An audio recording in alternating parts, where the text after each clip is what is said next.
Okay, this is English 373, week 7, part 2. Um, and I guess you watched the video, so the inequality video, which you saw, and I hope that puts things. It's not my favorite video because I sometimes I have a little like you gotta. It's very abstract with numbers. I wish they did pictures more. Not. I mean, they do pictures of cities and people, but I wish they made like graphs and charts. I just think it would be easier to follow. Um, okay, so they Brutus and Sicinius say that like you're a man of their infirmity, you're a regular person, Coriolanus. Why are you talking like you're a god that's so much better than people and your job is to punish them? Twere well we let the people know it. What a color means anger. What is his color? Were I as patient as the midnight sleep, by Jove, 'twould be my mind. It's not that he's angry, it's that he tells the truth, his own truth.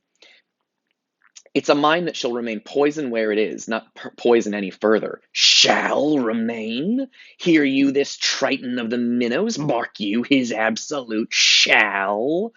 He's upset about the word shall because Sicinius is telling Coriolanus, this is what you shall do.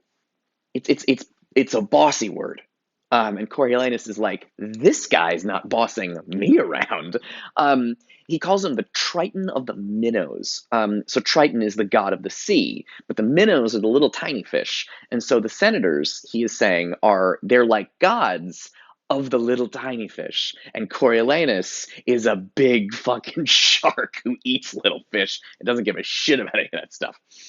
And he's very offended. He says it multiple times.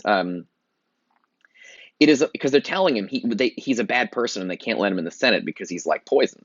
It is a mind that shall remain poison where it is. Shall remain. Hear you this Triton of the minnows? Mark you. Hear his absolute shall. 'Twas from the canon. Shall. Like he's really upset about it. And he talks to the noble people. The patricians are the fancy people. O good but most unwise patricians, why, you grave, meaning serious, but reckless senators, have you thus given Hydra here to choose an officer with his peremptory shall, being but the horn and noise of the monster, wants not spirit to say he'll turn your current into a ditch and make your channel his?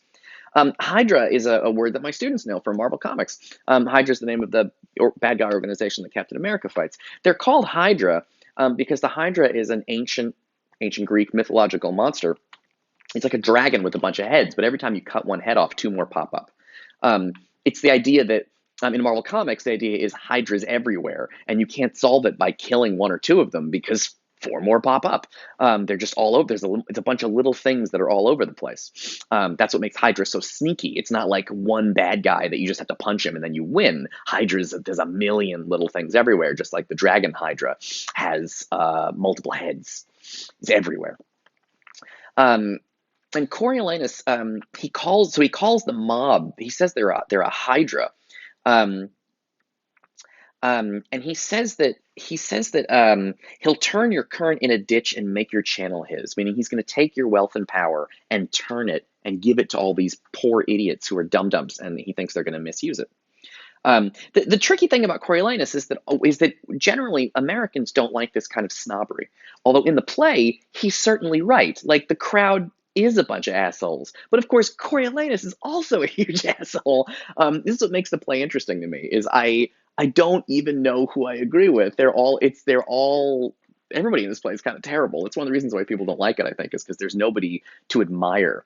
Like I think I admired Macbeth in a fucked up way because he's very determined and he goes after what he wants and he doesn't stop. He doesn't let anything stop him or even slow him down at all. Um, yeah, okay. I mean, there are things in villains to admire, right? Many villains are brave, many of them are determined, many of them are resourceful, many of them are intelligent. There's a reason we like bad guys. Um, and if we, and of course, we love bad guys. Michael Corleone from The Godfather, bad guy, people love him. Tony Montana from Scarface is a bad guy, people love him. I think those movies were supposed to be about how terrible they were, but that's not what audiences took out of them. Audiences were like, those guys are awesome, right? We love the Joker, we love Killmonger, right? We love Darth Vader, we love Hannibal the Cannibal Lecter, we love Macbeth. But Coriolanus is harder. He's harder to love because. Well, I know we'll talk more about it, but he's tougher. He's tougher to love, but I still think he's fascinating. Um, he says, if ye have power, then veil your ignorance. If none, awake your dangerous lenity, meaning like, you guys got to stop these poor people. If you are learned, be not as common fools. If you are not, let them have cushions by you. So like, you got to decide, if you're smart, you got to stop this, and you're stupid, go ahead and let them take over. You are plebeians if they be senators, and they are no less when, with your voices blended, the greatest taste, I'm not doing this whole thing. But the point is he says, like, you are plebeians if they be senators, meaning you're noble, important people, and they're raggedy, poor people. If you let them in the Senate, they're going to be senators. They're going to turn you into raggedy poor people. So he's really concerned about this flipping. Like, society is changing, and he does not like these changes. They choose their magistrate, such a one as he. He's talking about the guy who just insulted him, who puts his popular shall, against a graver bench than ever frowned in Greece. By Jove himself, it makes all the consuls base. It makes the consuls base. Remember when I started off with that line from the first page, about how the rich people like to have poor people poor, because that's how they know they're rich.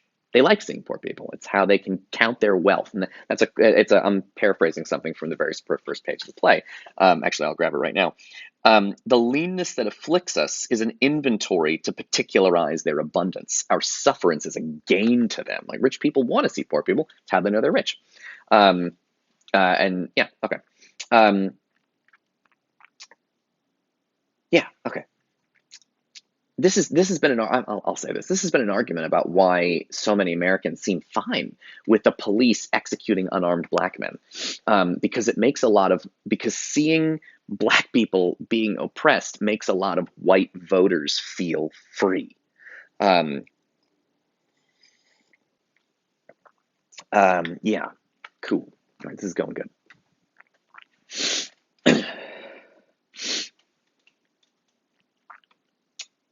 This is a crucial line. My soul aches to know, when two authorities are up, neither supreme, how soon confusion may enter twixt the gap of both and take the one by the other.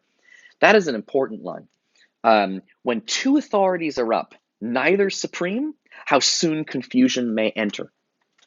So his problem is if you have one leader, then we know what to do. Follow the leader. Now, of course, leaders can be terrible, but at least as a plan, maybe. But Coriolanus' concern is, what do you do when there are two leaders, or three, or 100, or 1,000? Democracy means everybody's a little bit of a leader. And he thinks that, you think about it on a battlefield. Remember, that's how he's thinking about it, right? His example of everything is a battlefield. So, he understands, like, he's in charge, he orders people where to go, and they go there. It would be very confusing on a battlefield if, instead of having one leader, there were like four, and they were all equal, and they were all giving different instructions. It would be chaos, and you would lose that battle. That's how Coriolanus sees politics. That if the regular people are allowed to vote, then it's going to be like, everyone's going to be trying to go in multiple directions. And we experience in the United States all the time. We have elections and we vote on things, and then everybody votes and everybody wants something different, and then, like, nobody's happy and the whole country's confused. I started this off by saying the Winston Churchill quote that democracy is the worst system of government except all the other ones. And, like, it's tricky, right? What do you do when you have so many leaders? They're both terrible systems, because if everybody's a leader, then it's chaos and confusion. If only one person has to be obeyed all the time, then you're living under some kind of dictatorship. It's all terrible. These are the conflicts of democracy. But they want to go to the marketplace to do the vote thing. Whoever gave that counsel to give forth the corn of the storehouse gratis, meaning free, 'twas used sometime in Greece. Well, no more of that. He's so angry he can't stop talking about it. Though there the people had absolute power, I say they nourished disobedience, fed the ruin of the state. So by giving free food to poor people, you are nourishing disobedience and feeding the ruin of the state. He's just angry that people are getting free food, because he thinks it's going to cause the whole country to collapse. And Brutus, who's the other senator, is like, why shall the people give one that speaks thus their voice? Voice means vote there, because you're voting for this person to represent your voice in Congress, or in the Senate. So the thing about Coriolanus is Brutus and Sicinius want to make him look bad. He makes himself look bad by saying such terrible things about democracy and everyday people. I'll see you in the next video.